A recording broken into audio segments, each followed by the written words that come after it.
What is up, Wicketers? We are back at it once again. It's me, Saran, your favourite co-host as always. Okay, right. It's me, Ollie, the better co-host, the one with the more cricket Ah, knowledge, the here one we with the go. better Ah, opinion, better person. you guys know it's not true, but oh well. I can't say anything. He's been on the face for most of the shorts. Yeah, Anyway. yeah. Every short I'm looking at, oh, it's me. See, I made it that way just to give him a bit of spotlight, just to fuel his diminishing ego a bit. But anyway, I've Ego. got I've got I've got a plan of what I want to talk about for this podcast, but that comes much later. But I think we both know what we're going to start off with. Yes. England versus India, the third test. What a victory! What a win for England cricket. I said England's going to win 4-1. Now It's we're going still to not win going to 4-1. happen. Still not going It to is. happen.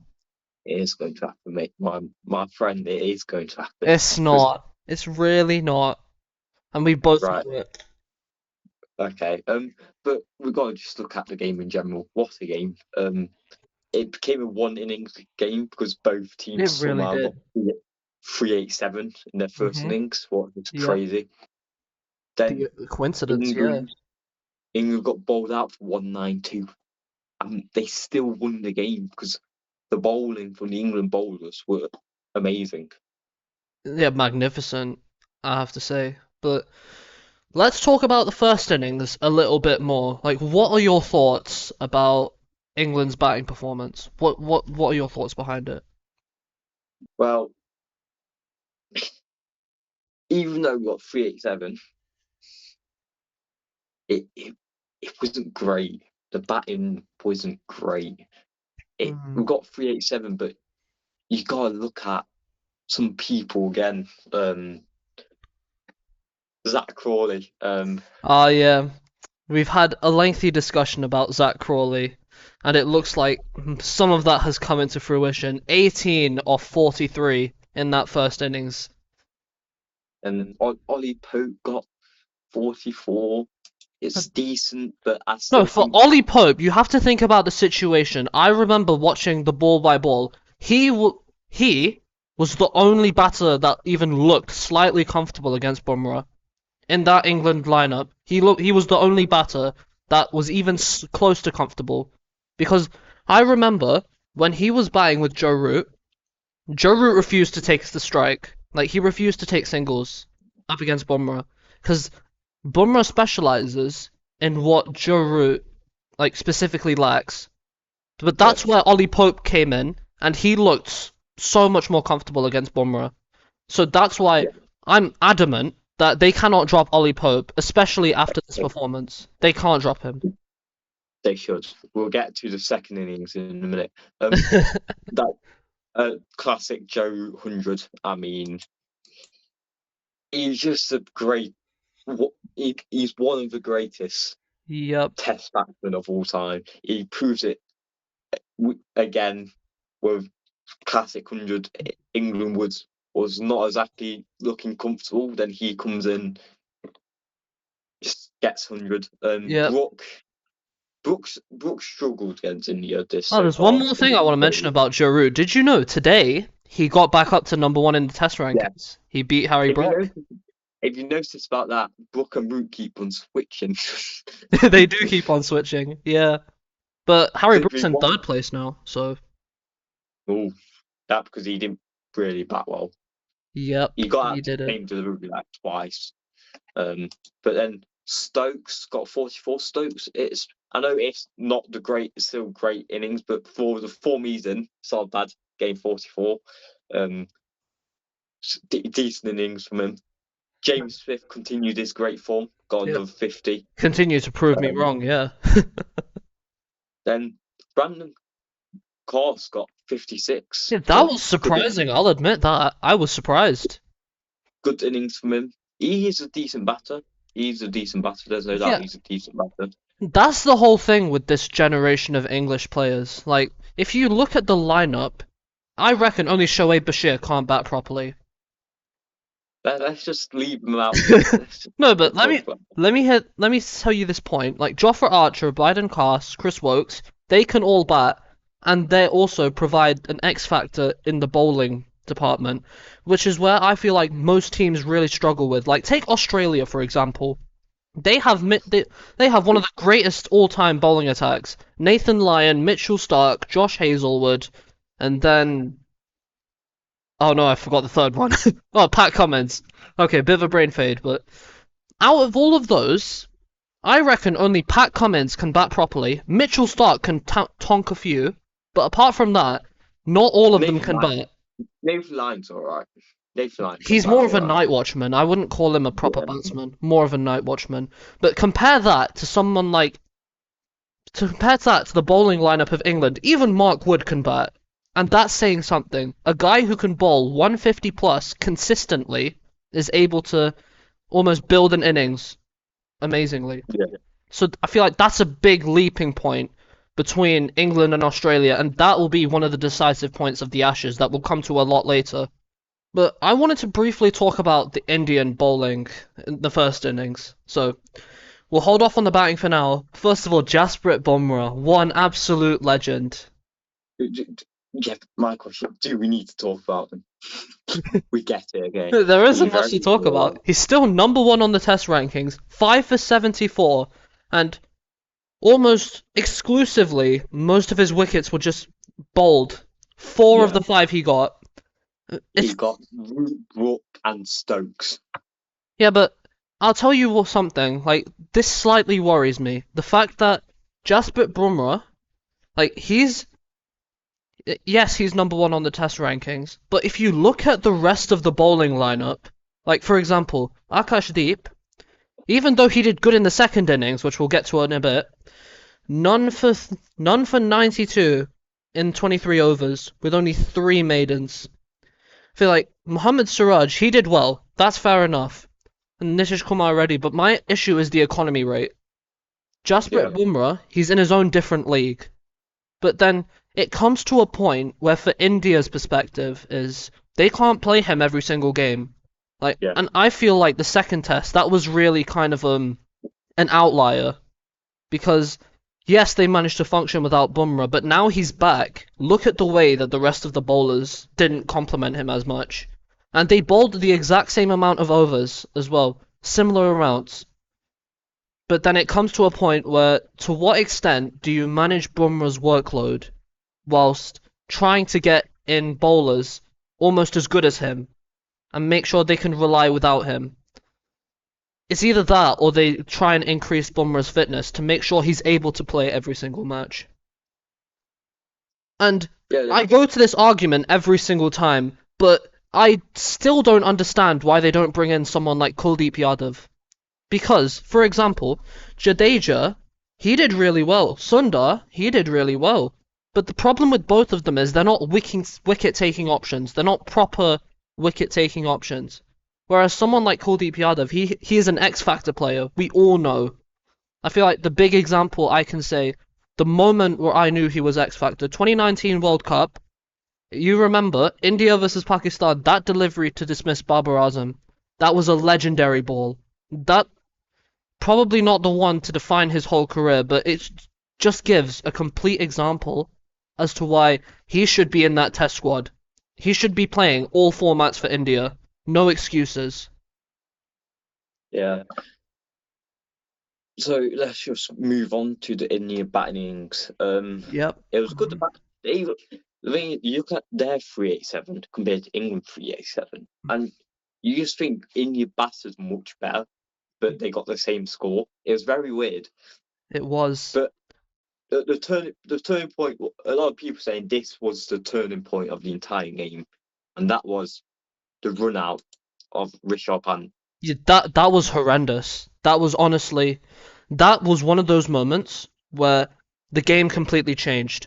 Because if you remember, like, KL Rahul and Rishabh Pant, they were talking, and and Rahul was saying that he wanted to get his century before lunch. That was one of the turning points for that dismissal. And then that's what led to that collapse that happened. And to be frank, Like, there's always this argument between personal milestone and for the team, and that was one of the times where it should have been for the team because he was gonna get his century anyway. Like, Yeah. I don't think that was in doubt, but what was in doubt was the fact that he.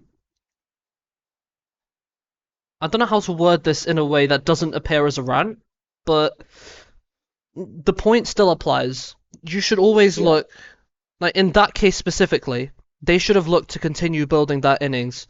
They should have looked to keep that up because they could have battered England out of the game. Instead, they opted to try and complete that century, which Rahul has got many of already. And look at what happened. Rishabh Pant got run out, and then the collapse that ensued after that. Yeah, it was a great throw from Stokes. It Um, was. but I want to talk about one of my favourite moments of the entire game was that Jofra Archer wicket. In his first over back, he Yep, that gets was his first incredible. ball, gets Jaswal. It was an amazing moment. It really was. I So think. deserved for a Yeah. great player who's clearly worked hard to get back into that Test 11. He's got back into it. He gets him third ball. Yep. You just could tell adding Archer to this 11 that it just made that bowling attack so much better because the pace he has compared to every other bowler there. Yeah, So the pace of Archer it adds so much to that England bowling attack, and this is the reason why England will win 4-1. We've got Jofra back, and next game we're going to have Gus back. So it's just all looking good for it that is England looking bowling really attack. good because the thing about India's bowling attack, it relies on Jasprit Bumrah. I feel like Yeah, we have yeah, seen that, definitely. but we're gonna get onto this point once we talk about the second innings. But there are moments where I feel like this is contradicting what I'm saying earlier, but I feel like there is genuine hope for this bowling attack, for this team that India has managed to create. There is hope for it. But I compare that. I agree. I compare that to England's bowling lineup. Gus Atkinson, his breakthrough summer last year, that was incredible. That Then he had a is, really good winter in New yeah. Zealand.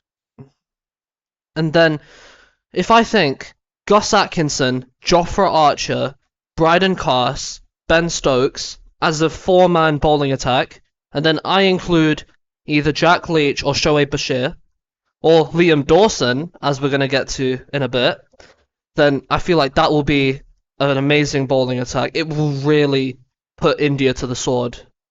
Then also going into the Ashes with that bowling attack because Archer won't be able to play all 5 games. But you'll have will Mark still be Wood. back. Exactly. Like I feel like it's such a big regret that we don't get to see Mark Wood in this series. I would have killed someone to see him in this series. There is a chance he might play the 5th game. Yeah, but if it's all the same, I feel like he should be rested.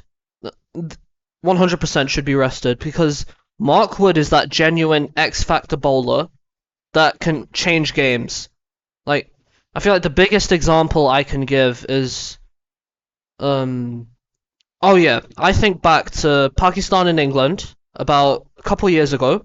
A 5 match series or 7 match series, one of the two.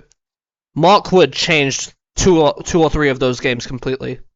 The fact that he manages to deliver those killer bouncers at about 150k and even more than that, and the fact he can do that straight for a whole spell, about 5-6 over spell, and then in white ball, 4 overs in T20, 10 overs in ODI.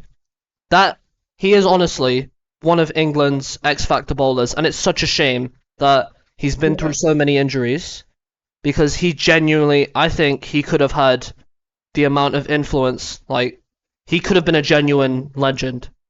I'm not saying on the ranks of Jimmy Anderson, but definitely, No, definitely below that. So let's just go to the end of day 3. Right. The reason Okay. why I want to go to the end of Okay, here day we 3 go. is because in you got bowled out 387. So it was like Yeah. 10 minutes.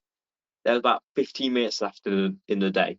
So England was going to come out to bat with Zach Crawley and Ben Duckett. And they was expected to get at least 2, maybe 3 overs in that last 15 minutes.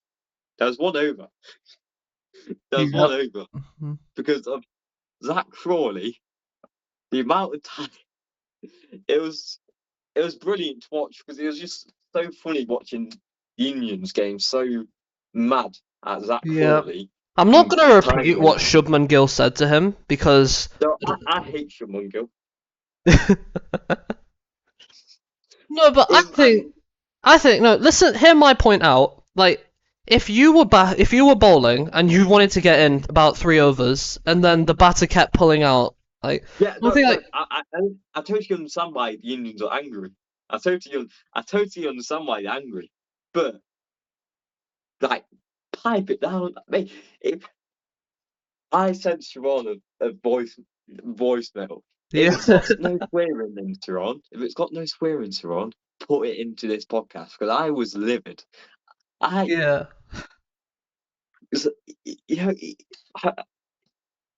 The sledging towards the end of the match, the sledging between England and India got very, very intense. Football levels. Yeah, it was it the Wicket of Duckett where Siraj just bashed into him? Yeah, no, Siraj got fined 15% of his match fee for that. Yeah, because he literally bashed into Duckett after game out. And you know what? I'm actually surprised Ben Duckett didn't even respond back, because if that was anyone else, they would have definitely looked back at him. Zach Crawley would have. Yeah, Zach Crawley, 100%. He was ready to swing. Okay. He looked like he was ready to swing at Shubman Gill. I mean, it all adds to the spectacle, doesn't it? Like this legendary series that it has been. So we talk about England's second innings. Yeah. Right? So it was poor. Yep, that's pretty fair to say. Your top scorer, Joe Root, again, 40. Not surprising. What else would it be? I don't think no one batted well. I feel there are a couple of points to put in here. Like, it was really a combination. Like, this time, it wasn't just Jasprit Bumrah that managed to get you guys out. If I look here, almost all the wickets have been bowled. Almost all of them, apart from 2. Like, it was just the fact that I want to speak a little bit about Washington Sundar because he's had a bit of he's a bit of a weird one. The thing about Washington Sundar is he's not a terrible cricketer by any stretch of the imagination. Like, he is a really good floater in your batting lineup. Like, we haven't seen it in this test, but he's a really good batter. He can go on to do that little Ravindra Jadeja, little Virgil that we saw towards the end of India's second innings. But then we saw his bowling here, and that is honestly one of the best things about him. I remember watching him in IPL. He first did it for Sunrisers Hyderabad in like 2020, around that sort of time. He used to bowl the power play overs all the time. And then correct me if I'm wrong, I'll actually fact check this before I talk about it. I want to say he moved to RCB, but then I don't want to get that wrong, so... Okay, so he was with RCB first, so I didn't get that wrong. But then, the thing that strikes about this most is his economy rate. So when he was playing, between 2023 and 2021, the economy rate has not gone above 7. It's been incredible. That's one of the best things about him. He's that kind of power play bowler that Virat Kohli used to bring in. And then, now he plays for Gujarat Titans. The opportunities have dried up. And it's a really baffling decision for me. Because Shubman Gill, he's the captain of Gujarat Titans. The fact he manages to bowl without Washington Sundar is honestly... It's incredible. Because the fact... He is a floater in the batting lineup. He's an incredible all-rounder. I'd say that he's like an off-break version of Ravindra Jadeja. And then we saw in that second innings, he picked up those 4 wickets, attacking the stumps constantly. And then we can even say he outperformed Jadeja in terms of bowling in this test Yeah, specifically. he definitely did. He definitely did. Yeah. Like this test, probably one of the best times he thinks he's ever bowled in his life. That's what I'd There- say. There's a couple of things I want to talk about the England batting lineup in that Yeah. innings. I say it was poor, but there's a couple of people I need to single out. Ollie Pope, Oh he, he, no. he needs to be dropped. I'm sorry. He can't be dropped. No, but he's really No, good. no, no, but you got arguably one of the best young England talents in Jacob Bethel has sat on the bench for the last 3 games, waiting for his opportunity to come into that test side. He deserves it. He's a better batter than Ollie Pope. Ollie Pope is Okay, just but we've talked about this. We've talked about this. So first of all, Zach Crawley, he should be the one that's being dropped. Jamie yeah, Smith should go up to yeah. open. No, I disagree now. You disagree now? Okay, he's changed his opinion. No, the reason why is because Brendan McCullum has came out and said that he does not want to move Jamie Smith. He wants to keep him at 7 because he said he doesn't see the point of moving him because he's batting well where he is. What we're Alright. moving up and he's doesn't bat well. Okay. So But I here's an just interesting point that I've got. What if you opened with Jacob Bethel? How do you think that would work? I wouldn't do that. You wouldn't do that. No, it's for me. There is open options like Tom Haynes. He'd probably most people favourite to come in to replace that Crawley if there was someone to come in to replace him. But it's just like they don't want to drop him because they've backed him for so long. They're scared to Yeah. drop him. They don't want to do it because Mhm. they've backed him that much. That then I will talk about the Harry Brook wicket Oh, because that's such a poor shot. it really It was. was I feel like this was a test that was defined by poor decisions, poor decision yeah, making. yeah, Especially with definitely. DRS as well. Especially, I remember, like, Karen Nair, that was one of the worst DRS decisions you will ever see. And then, I don't exactly know much about the Harry Brook cricket, but I'm sure you'll love to explain. So it it was a so Akash Deep bowled. You think, oh yeah, what Harry Brook tried to do against it was a full straight delivery. What Harry Brook tried to do against a full straight delivery about 80 mile per hour, you know what he tried to do? Sweep him. Oh. um, no, but you know what? I'm not gonna discredit that because I've seen it happen before with Jasprit Bumrah in the IPL against Karen Yeah, no, Nair. But but Ron, you need to watch the shot. yeah, I mean it's completely different if he didn't execute it good enough. That's It's completely awful. different. No, it's just a situation. England was struggling, Hmm. and he decided to go out and do that. When Yeah, he looked when he came in, he looked like England's best batter when he came in. He looks like he could get a big score here. He just that. yeah. I think Harry Brook, like, I don't want to give this argument that the captaincy is like beginning to affect him because we haven't. This is only the like third test that he's been captain for, and in the last test he did get that 150. But I feel like maybe this is a sign of things to come. I'm not gonna say that it's a definite sign, but when you look at players like that have had the captaincy in the past, like they have started off strongly, but then towards the end of their tenure that's where they start to fade away. But I don't think I'm not going to say Harry Brook is fitting the mold right now. It's too early to call it. I'm saying that Yeah. it's a possibility, but I, I I just think he's in a bit of bad form. You just got to come out of the bad form. I don't think it's anything like it's worrying. probably just a one-off because in the last test he did get a 150. So I mean, he still averages 57 in Test match cricket. oh, So, that's very small. That's not exactly oh, yeah, amazing. Oh no. that's awful. Yeah, Mhm. bloody hell. But I think the big thing what I'm looking at here is extras in this England second innings. Yeah. This is 32 extras. Yep. There's a big reason for that. Rishabh Pant, he didn't come out to bat. No, he did come out to bat. He didn't come out to the field. Yeah, he didn't. No, he didn't. He did not. Yeah, and it hasn't been the tie. And Dhruv Jurel, I actually really like him. He might not have had the best little outing here, but as a player, in the IPL, he was really good. But obviously, between Test cricket and IPL, there's a big jump. Yeah, But from what I've seen from him in IPL, he has that potential to be that backup for Rishabh Pant. Like, obviously, you can't replace Rishabh Pant. That is, let me get that straight. yeah, But in someone like Dhruv Jurel, not only is he very similar in the mold that he can attack those spinners, and he's a left-hander in that like right-hand heavy India batting lineup, which is why Rishabh Pant is so important, and which is why Yashasvi Jaiswal is so important.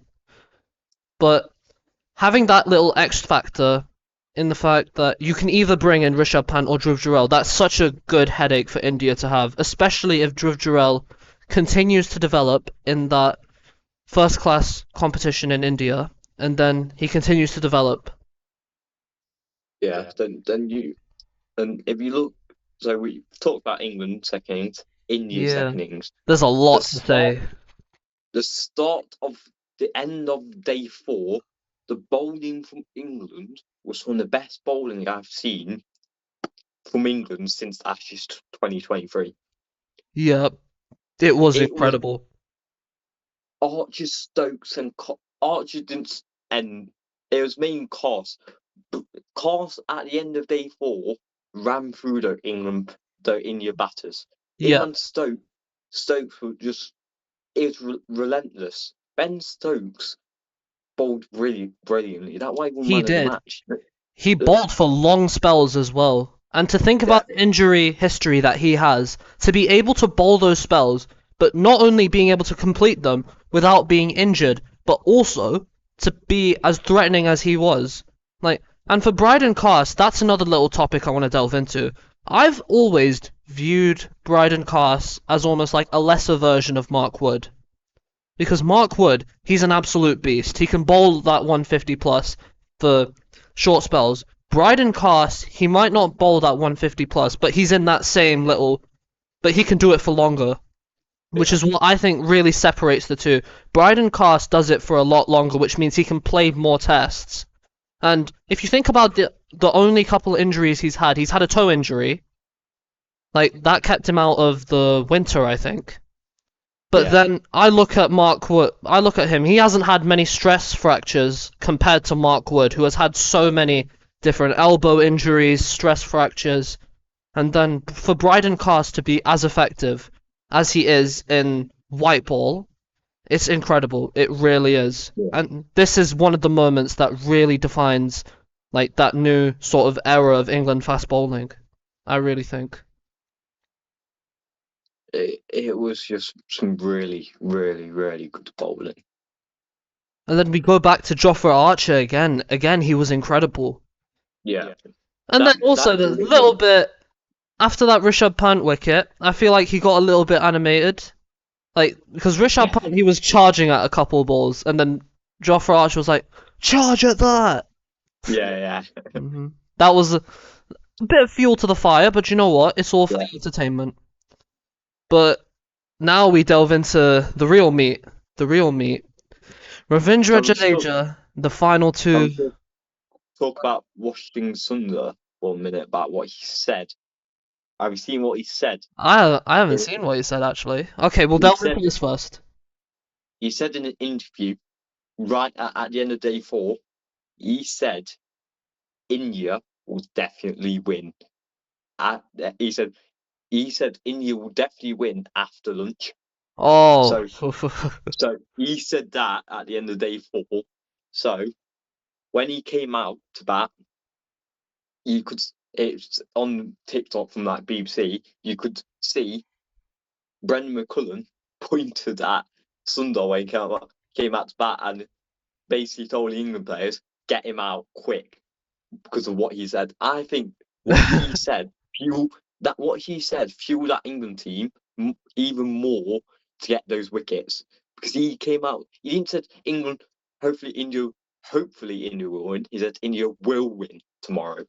So he sparked it up even more, and that bold and caught march was stunning, by the way. It was stunning. And he didn't even survive for that long. 4-ball duck. Exactly. That because they were that desperate to game out because of what he said. Yeah. Like, there's a fine line between confidence and arrogance, and I feel like this is one of those scenarios where it may have creeped over a little bit, because I feel like... I do think the Yeah. Indian team did get a bit too arrogant. Yeah, and that's my problem with this Indian team sometimes. Like, they've won, like, before they won any World Cups, there wasn't this arrogance because they were known as bottle jobs. Like, they always went to the finals and then, no, they lose it. Bottle jobs. But then, we look now, they've won 2025 Champions Trophy, the most recent T20 World Cup, and suddenly, it starts to get to their head a little bit, especially when they begin to win some of these series. That's what annoys me most about this Indian team. Because arrogance really ruins you as a player. And Yeah. there's nothing wrong with confidence at all. I'm not saying that. But then it's about making sure you keep humble. It's if I look at Virat Kohli, he's the biggest example. He's very humble. He's confident, but that doesn't slip into arrogance. Like, maybe in Australia versus India tests, that line is crept over sometimes, but usually it's not by Kohli himself. Like, he is my example of someone who's confident but not arrogant, and he has every right to be. He's one of the most legendary batters of this century. But I look here, Washington Sundar, he is not on that level. And whilst partially, some would agree with his statement that India could have had the potential to win before lunch, but then obviously what transpired after, they were not in a position to win after lunch. In fact, at lunchtime, they were towards the brink. But then, Jadeja. Jadeja, Bumrah just kept that. They just stayed there.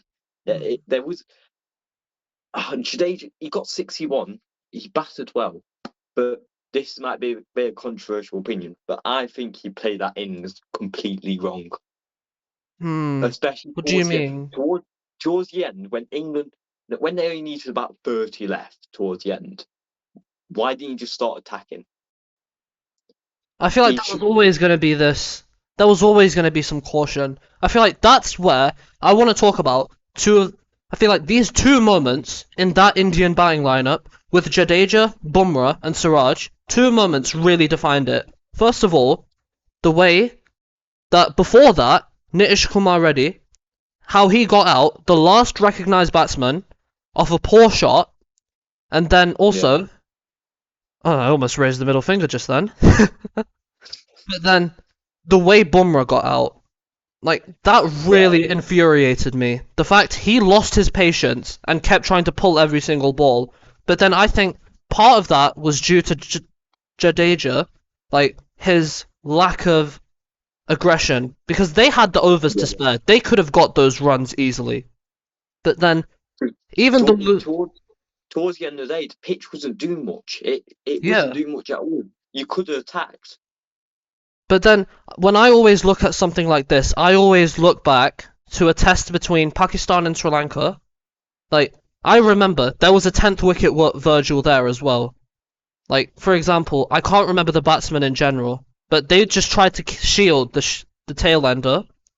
But then, the issue that they found was, any loose balls that they did get, they would just defend them, because they were looking to defend everything, and just get a single off the last 2 balls of the over. So, that's the problem that I think you're mentioning with Jadeja in this instance. He was in that passive mindset. Because, like, yes, I agree. Batting against Jofra Archer and Bryden Cars is probably one of the scariest things that you can do as a batter. But then, you're still there at the end of the day. You have a job to do. Like, judging by the pitch itself, it really did deteriorate as the day went on. There wasn't much in it for the bowlers. And another point that we'll go on to in a bit later, batting against a softer ball. Like, it's not as difficult as it is batting against a new, Yeah. harder, Yeah. like, ball that swings a lot more. So then I think Yeah. they definitely made a few mistakes, but take nothing away from how legendary that innings was. This was the innings that could have put Ravindra Jadeja on the likes of Ben Stokes, because they are very similar. But guess what? It didn't.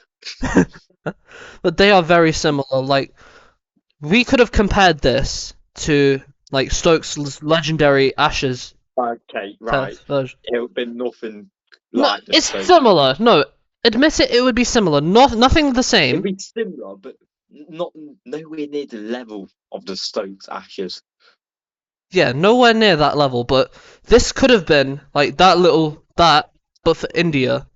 Because Ravindra Jadeja, he is that all-star all-rounder, but he hasn't had that one defining like match. He hasn't had the kind of legendary aura that someone like Andrew Flintoff or Ben Stokes would have, because the stats, they tell a different story. Ravindra Jadeja, he has amazing stats, but he isn't regarded as that Indian legend, if you know what I mean.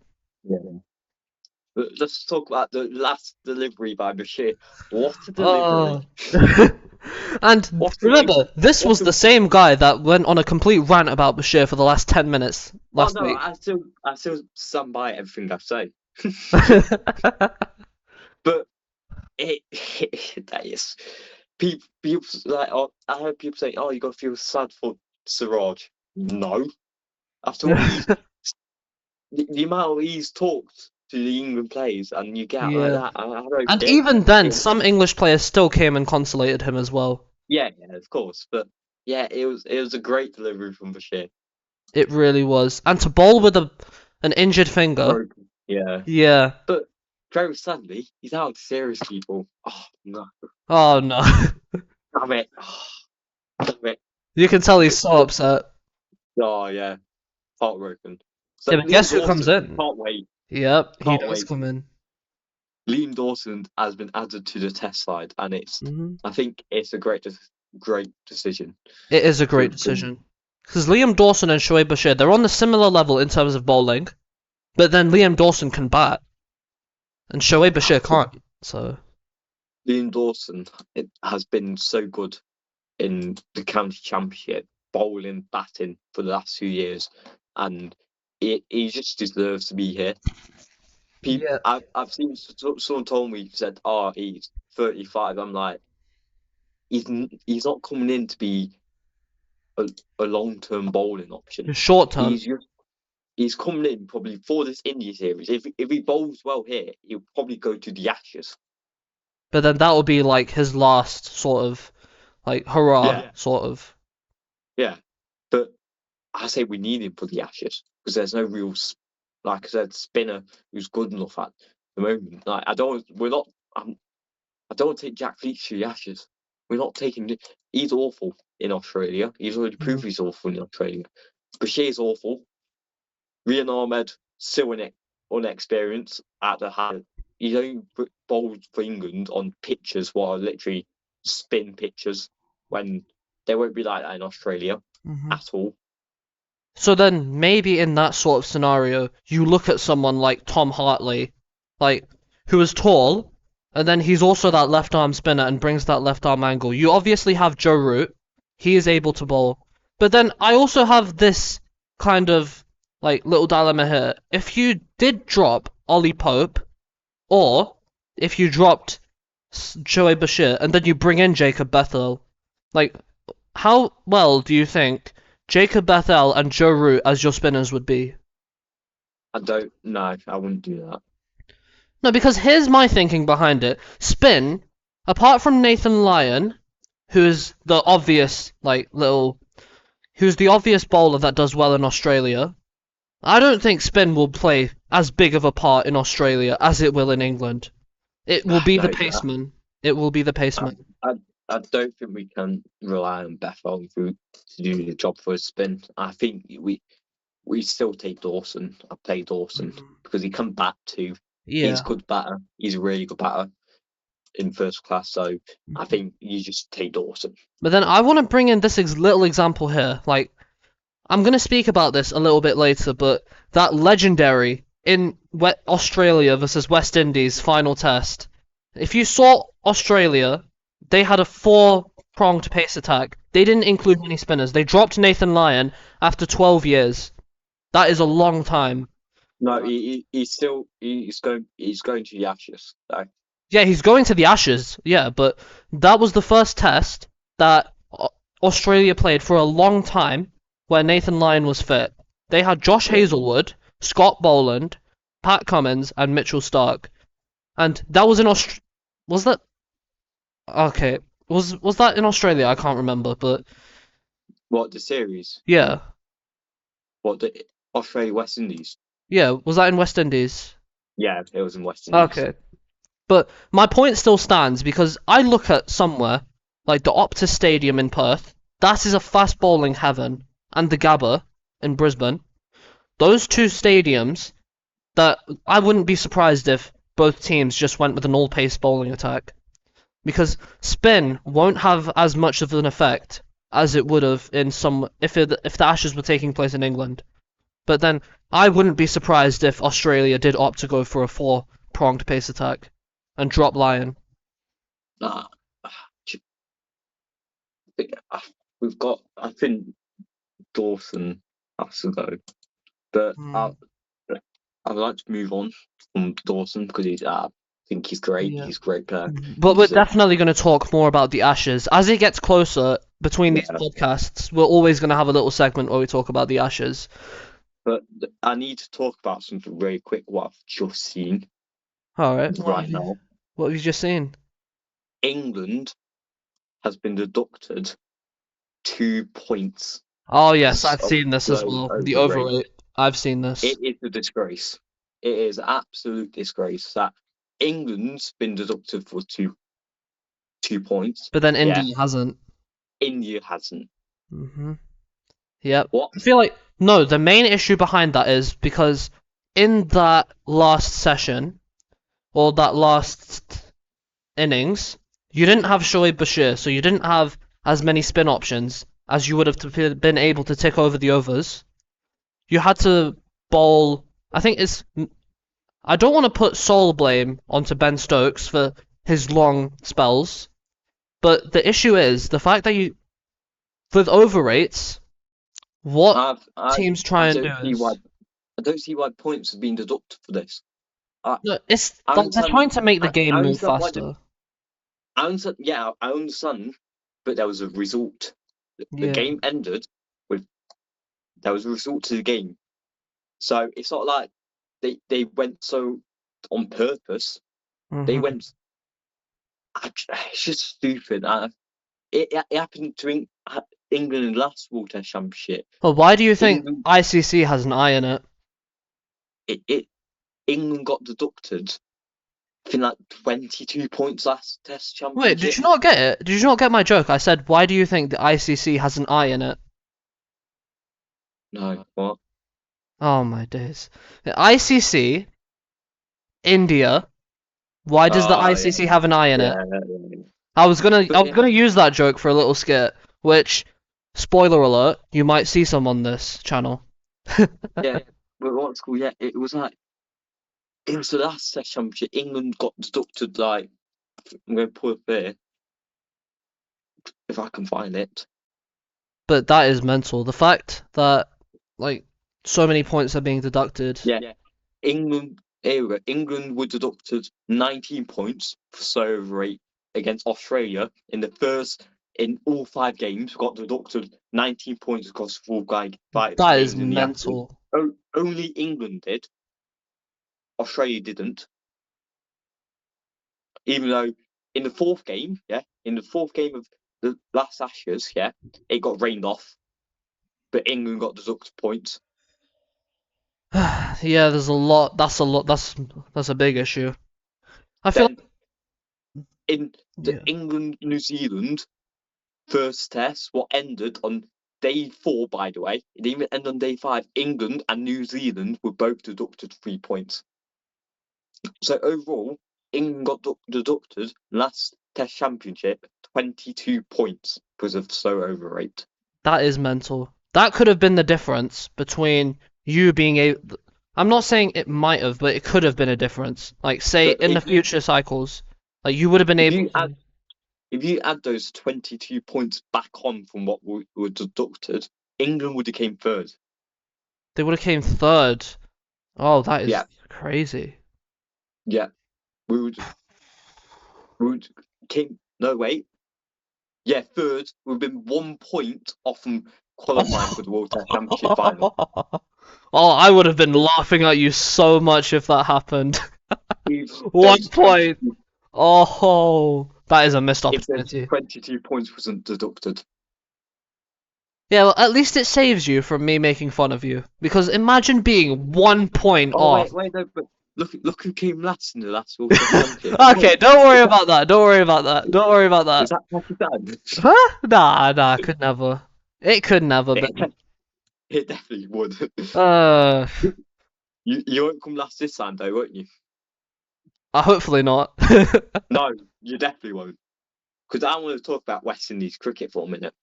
There is a lot to talk about. I wanted to move on to this for a bit, but Because I saw an article from Sky Sports the other day that they're now having an emergency meeting.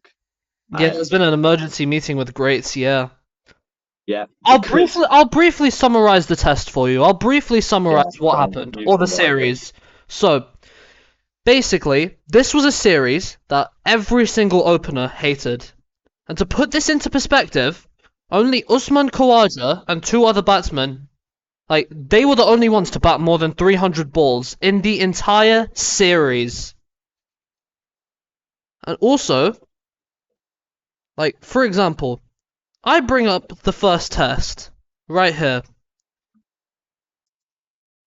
Top score, Australia scored 310 in their second innings. But apart from that, in their first innings, 180, West Indies, 190 in their first innings, 141 in their second innings. And to put this in perspective to how stupid this series is, not a single batter got 100. Brandon King's 75 was the highest score in that entire series. Cameron Green, he was probably one of the only few batters that had that vein of form. But genuinely, this is one that openers really struggled in. Also, West Indies' highest score in the entire series, 253. Australia's was 310. And their lowest score was 121. And West Indies' lowest score, ugh, 27. I saw a clip that in fact they was celebrating when they got past the lowest score in They Test were. history. That is really upsetting. The fact that they have to celebrate that.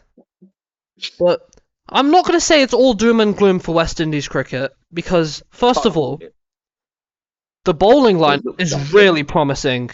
Probably, Yeah, it is. I'd say this is one of the. I say this, along with South Africa's bowling lineup, are really two bowling lineups that we need to look out for that are emerging. Because obviously you have amazing ones like Australia and England, but I'd I say. wouldn't call England's amazing yet. We've got to see how it forms. But so far the signs are good. But I think Yeah. West Indies in particular, like for example, Shamar Joseph, we saw how amazing he was in his breakthrough series against Australia last year. This time in the match, he had an 8-wicket haul in the match, 2 4-wicket hauls.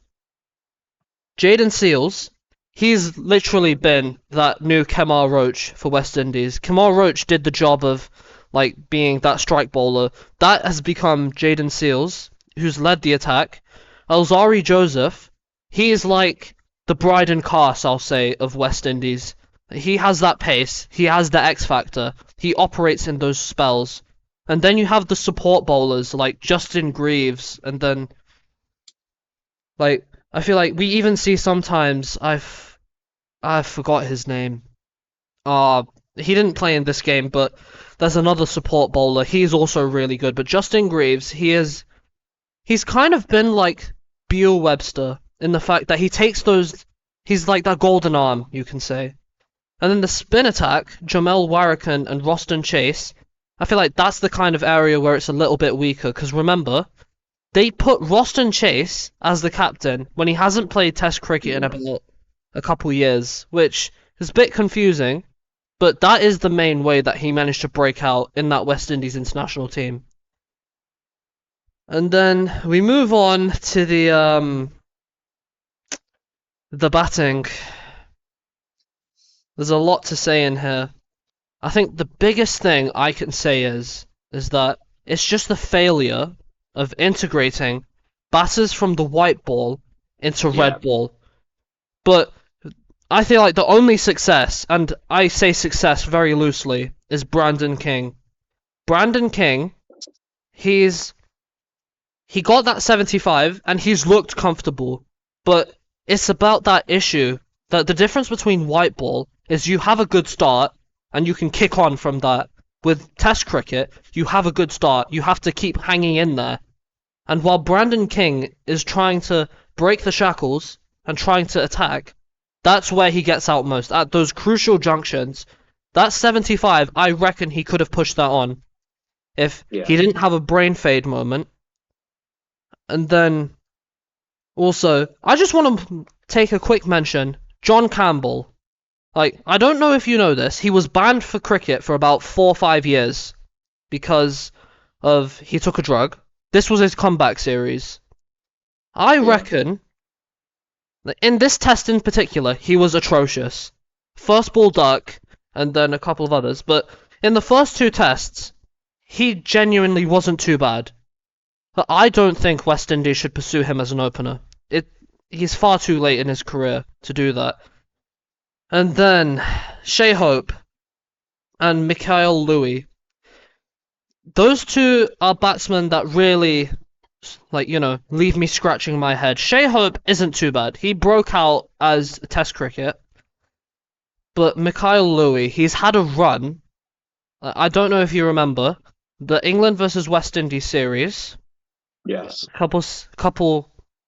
It might not even be a year ago, but It was last year I was there. Like, he had that lean run. He managed to get a couple good scores. But I feel like he's one of those players that needs to go back into domestic cricket just to get his touch back again. Because, especially against this Australia bowling lineup, he looked toothless. And that's the case for most of these batsmen. They just look like they didn't know what to do. Especially in that last innings. Mitchell Starc, he was an absolute... He's the undisputed pink ball prince. The fact he managed to have that ball on a string, it felt like. The amount of times... that opening over, 3 wickets in that opening over, it was only the 2nd or 3rd time that's ever happened in Test cricket history. Yeah, it was very good. Exactly. Very, very good. And then... I don't have enough words to just describe how amazing Mitchell Starc is, and he's incredible. He might be incredible, yeah. Just wait till England come down under. Yeah. Jamie Smith's going to batter him. Oh, okay. Remember this now, guys. Timestamp this moment. That this is what he's saying right now, and then we can point and laugh at him when Jamie Smith gets bowled out by Mitchell Starc. Remember that. But there's another little point I want to mention. Australia's big 3: Josh Hazlewood, Pat Cummins, and Mitchell Starc. But then you have Scott Boland, who took a hat-trick. No, yeah. Of course, Saxon's been there, done that. No, but my issue is the fact that, Scott Boland, he's been such an incredible bowler. I looked at him earlier, 13 test matches, 62 wickets already. And I feel like we all remember his 6 for 9 against England. What? I never heard of it. Delusional England fan right here. Delusional, I tell you. Didn't stay up till about 1 a.m. Then first delivery, watch Roy Burns get bowled by Scott Boland. Oh my days. But then if Scott Boland was in a different team, he would have been that he would have played 100 tests, 100%. The only issue is that he's kind of seen as the backup to the Australia's kind of big three. Mm. And then a player of that quality, it's just so sad to see that he's a backup. So sad. Oh, but you're gonna have to face him in the Ashes at one point. They're gonna rest, and I feel like Yeah. it's a point that's worth mentioning. The fact that you can't play your best bowler every single match of the year, which is why you have to have people like Scott Boland, and which is why England have that plethora of bowling options: Matthew Potts, Bryden Carse, then Gus Atkinson, Chris Wokes, Mark Wood, Jofra Archer, and for Australia it's the same. Not Ben Stokes. Ben Stokes isn't Australian. You have Josh Hazlewood, Pat Cummins, Mitchell Starc, Scott Boland, Lance Morris, and Joel Paris. Like, those are genuinely... Australia and England are really similar in that regard, but where I think England really, like, come out in trumps is their batting. Like, there's a lot to talk about, especially the opening combinations. Oh, Kawaja and Constas. Uh, And then Labuschagne too. That's yeah, poor. it is. That's the top three, right?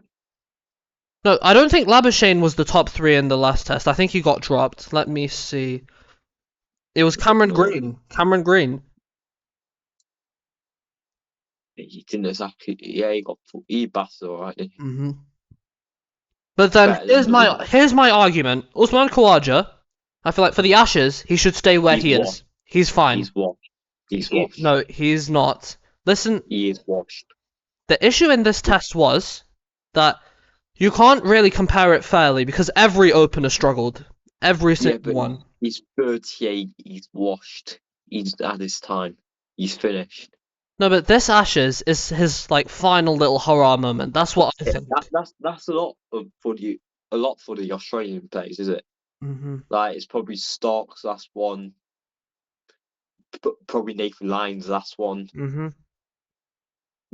It might be Pat Cummins' last one. Yeah, I feel like definitely after this Ashes, we will see like almost a new look Australia. Yeah.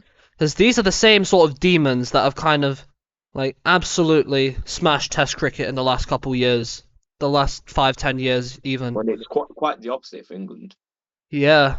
Mhm. Like they've already been through that new era. They've already had Jimmy Anderson retire, Stuart Broad retire, Alistair Cook retire. So it's been like that little transition over to the next generation of players. That's where Australia are lining in now. And I feel like Sam Constas and who else? Sam Constas, and then there was someone else I was going to mention. Who was it? And I've lost it, but definitely he's going to be a part of that build-up, that new regeneration. Cameron Green as well. He will also be a part of that. He doesn't look good enough. Yeah, here's the issue. That's the kind of thing we talk about because he was chosen on a whim. He didn't have domestic runs behind him, which is the kind of I feel like Australia tried to mimic the same approach that England have in terms of picking out batsmen who they think based on promise rather than like, being able to deliver. Like Constas may be one of those examples where it's like he had that one amazing innings against Bumrah, which kind of has become like has defined him. And then we look at his domestic cricket though, he hasn't been the best. Like between now and the Ashes, there are some Sheffield Shield matches. Like that's where he's gonna be able to like really focus on himself and he'll be able to like that period in general, that will really highlight who's going to partner Usman Khawaja as an opening lineup. There's so many different people. Nathan McSweeney, Sam Constas, not Mackenzie Harvey, it's another one. Who was it? Marcus Harris. Him, yes. So many different options you can pick.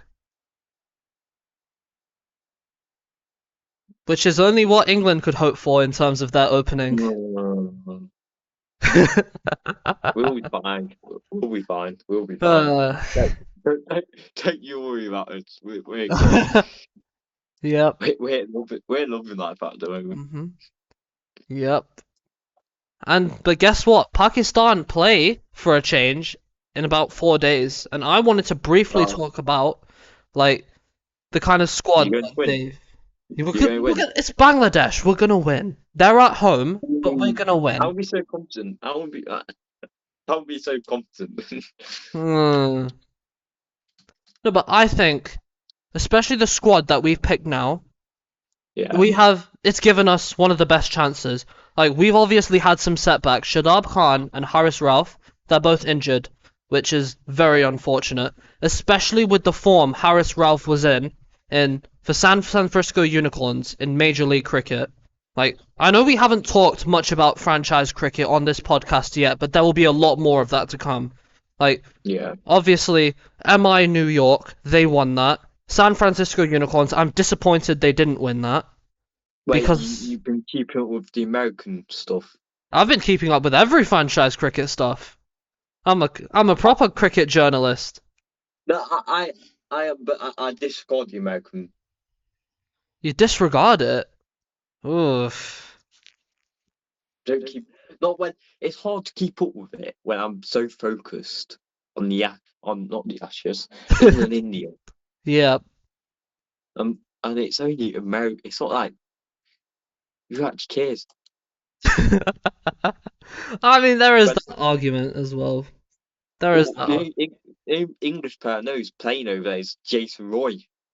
Jason Roy, yeah, he is playing over there. Yeah, and he's rubbish. No, but his recent performances in the Blast. Stop making argument for Jason Roy being good. Please don't make ever make that argument. Okay, I feel like the time has come and gone. He's well past it. Okay, I can agree with you there. I'm just saying he got some scores in Blast. I'm not referring to anything from that. I'm not saying anything from that. Cool. But back to Pakistan's squad, like Haris Rauf, he did absolutely incredible in that little franchise tournament. I'm pretty sure he was the top wicket taker for a while, and it's just so unfortunate, I think, that we're not able to see him play against Bangladesh, especially the kind of like X factor that he brings to Pakistan. He genuinely is, I'd say, one of our best bowlers that we have currently. Like, I always go back to 2021 World Cup, probably some of the best moments he's had in T20 cricket. 2023 ODI World Cup, he was incredible there as well. Then Champions Trophy, he was by far our best bowler then as well. And yes, he's had a bit of a slide in the franchise Pakistan Super League. He's had a bit of a slide, but apart from that, he's remained consistent on the international level. He's that kind of bowler that we need. Like, I'd say he's like Bryden Carse, but brings a bit more, is what I like to say. Because he can swing the ball, he can bowl that 140 plus, he can even touch above 150 if he really wants to. But what really disappoints me is that he doesn't play Test cricket. Because I feel like in red ball, he could be what Bryden Carse or Mark Wood is now for England.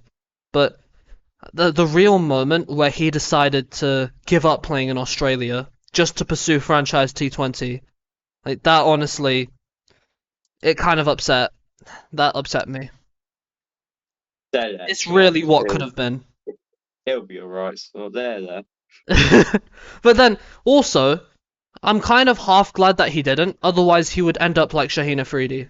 Because Shaheen, long regarded as probably one of the best bowlers that we've had, one of the best left-arm bowlers we've had for a while, but then the minute he played Test cricket, that's where injuries started coming. Like, for example, I always point to this moment, and I always say, this is the moment that defined that 2022 World Cup. If Shaheen Afridi wasn't injured, we would have won it. We 100% would have won it. Yes, we would have. I vouch for it 100% that we would have won it. Yeah, but you have to deal with a Ben Stokes who's chasing down innings, mate. When Ben Stokes is in that mindset, you're not getting him out.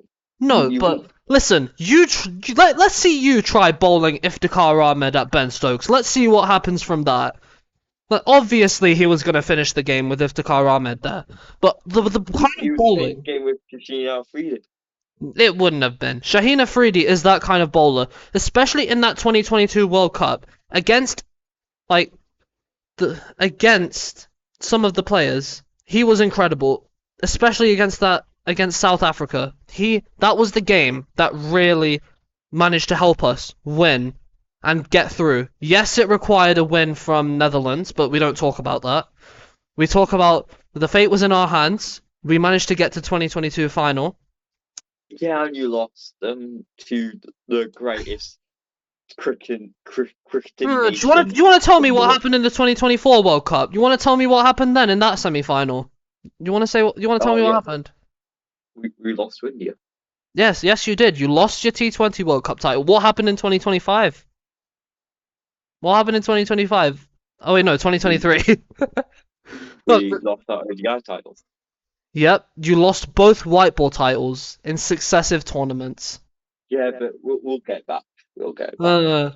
I'm gonna make a skit specifically about that, just so you know, just so I can warn you. Yeah, but there's something wrong with England white ball at the moment. Hmm. Back. England white ball's back. Whatever We'll have means to we're see. back. We're 2026 back. World Cup. We'll have to see. No, we don't have to see. We are back. New captain, new vibe. It's great. Hmm. Yep. I love it. Right then. I feel like. What do you I would think? just like put one more thing onto the end of this, and that is we're going to do 100 special episodes soon, but Yeah. recently they've done the complete full squads, and there's been two interesting people through the Yeah, wild I've card, seen it as well. I've really seen it. Do you want and to that mention is the first one? I'll let you mention the first one. Ollie's favorite Jimmy player. Anderson has been chosen to play for the Manchester Originals. I'm I not even cannot wait. surprised. I I'm not cannot even wait. surprised. I hundreds my favorite franchise league just because I just love it. I think it's just great Yeah, vibes. it is. So I can't wait to see Jimmy Anderson live. And I have never watched Jimmy Anderson live. You've He's never better play watched when him. I've never watched him live. No, I've watched him on TV, of course, Oh. but not live in person. No, Oh, no. so that's going to be a good experience. So So hopefully he plays when it's Trent Rockets versus Manchester hopefully it's Originals. home. It's at home, yeah. We'll have to see the Yeah, fixtures. it is at But home. It is at home. here's the other signing that I want to briefly touch on. Rocky Flintoff. Yeah, that As was all about Dungeon. Yeah, Rocky Flintoff. Yeah. And you know what's really ironic? Northern Superchargers. His dad is the head coach of it. Andrew Flintoff. Now, I can already hear you guys screaming, nepotism, nepotism, nepotism, and I completely agree with you. Rocky Flintoff hasn't played a single T20 in his career yet. We've only seen him on the under-19 squad in Test cricket and ODI cricket. And his results, I'll admit, not the worst, but definitely not the best. It doesn't warrant his selection just yet. Like, no doubt he is a talented player. I don't think he should have been selected at all. This is complete nepotism. Yeah, but it's just cool. It's just a cool thing to see, is it? It was cool. I'll say that. Taking the serious glasses off for a second. Yeah, I agree. It's a funny thing to see. That's the only reason why it's been done. Just because it's just like, yeah, father son duo. Yep. Might as well go with it. Yep. That will be an interesting thing to talk about next week, especially when we come to the 100 squads. I cannot wait to roast some of these players, to absolutely end their whole careers, and to... Spoilers alert. As a big Cherokee fan, I think we're going to come last. Oh yeah. Well, don't worry. We'll save the sorrows until then. And I'm going to 5 of the Amma games they play. 9, 8. I'm going to 5 games. I'm going to have to watch some great batting, great bowling. Good Yeah. old bloody Tom Alsop and Tom Banton. Oh yes. And Joe Root in the 100. And Joe Root in 100, by the way. Great player he is in the 100. Oh, Hmm. he always lights it up. Yep. He's definitely a T20 batter. I don't know why you haven't brought him back in the T20 squad. I don't know why. I think we should.